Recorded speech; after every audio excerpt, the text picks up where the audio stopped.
I'm Maddie with Maddie Sews, and thanks for hanging with me.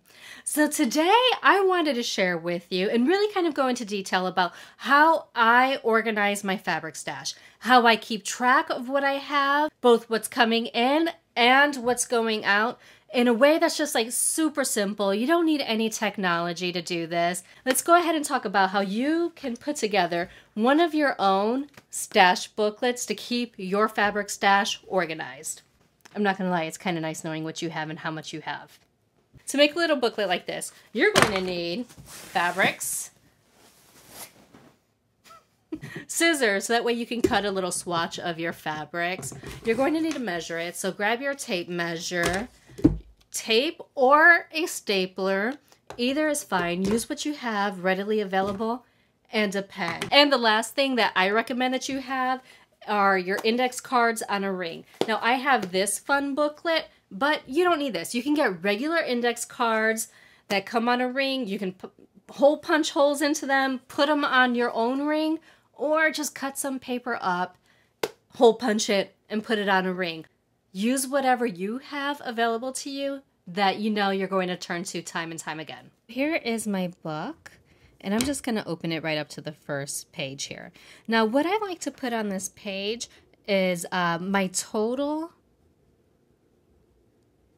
amount of fabric that I have in my stash. Because my goal for this year is actually to sew down my stash. So I'm going to do this by yards. And then I'm also going to keep track of my total number of fabric, which to me basically just means how many different pieces of fabric do I have in my stash, because I also want to get that down. So at the beginning of this year, I actually started with 225.5 yards of fabric. Now that all came from 103 different pieces of fabric. So this is the number that I'm going to try to get down, and then I'm going to keep track of my January, February, March, and so on numbers. So I'll put my updated numbers on each of these lines. And we'll do that last because I have actually made some progress here. So the very first thing that we are going to need is our fabric swatch. Now, I like to cut a swatch that is representative of what the entire fabric looks like. Sometimes you get these really large designs, and that's not quite possible because you might cut a swatch and it might only have blue in it, for example. But there might be really large purple flowers on the fabric elsewhere, so I'll cut two swatches and put them underneath each other. So that way I can see what the entire fabric has going on in case I'm trying to match colors. Another thing to note is that if your fabric is actually double-sided, you're going to want to make sure that you're attaching it up at the top. So if you're stapling it, try not to staple it in the middle. Staple it up towards the top so that way you can flip it over and actually see what that fabric is. I like to keep mine attached up at the top because I like to feel the weight of the fabric, match them up with different cards. It's just a really fun time for me. I really like touching my fabrics. And I know you all like to pet yours too. So here are the categories that I like to try to capture with each of the different fabrics, if I remember them. Where did I buy it? This one I know came from Three Little Birds. So I'm just going to write that down. I'm going to put how much. I want to capture the width of the fabric. If I know how much I paid for this, I'll put that down as well. And if I have plans for it, I might just note what I bought it for. But down here on the bottom, I like to write when I purchased it, so I know how long this stuff has been in my stash. And this tends to get estimated a lot for me because I had a lot of fabric in my stash that's been there for years. And then if I sewn it up, I'll put date sewn. Okay. For this fabric, I have 2.5 yards. It is 60 inches wide. I'm not sure how much I paid for this fabric. I know it's not, it wasn't cheap. But if I do go back and find an invoice for it, I'll go ahead and I'll fill that in. I know that I bought this in November of last year, and it hasn't been sewn up yet. I actually bought this with the idea of pants in mind. So for ideas, I'm going to put pants or shorts.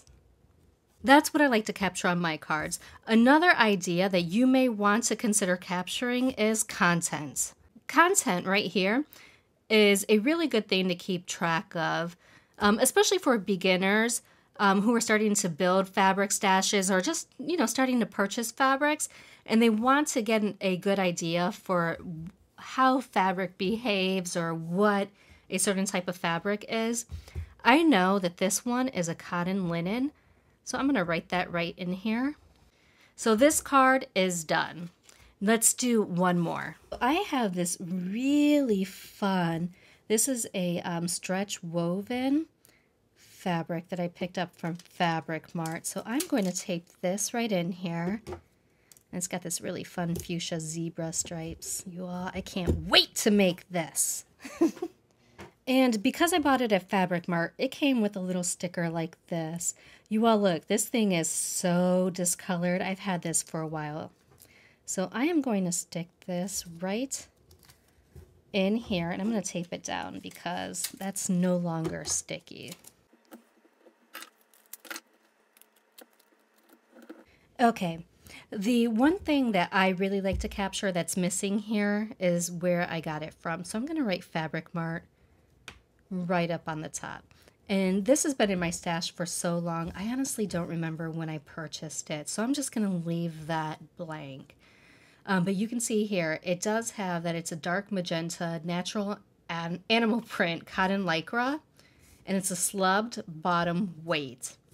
I paid $4 for this when I picked it up, and I picked up 3 yards of it. The last thing that's missing on this card is how wide this fabric is. So this fabric is 60 inches wide.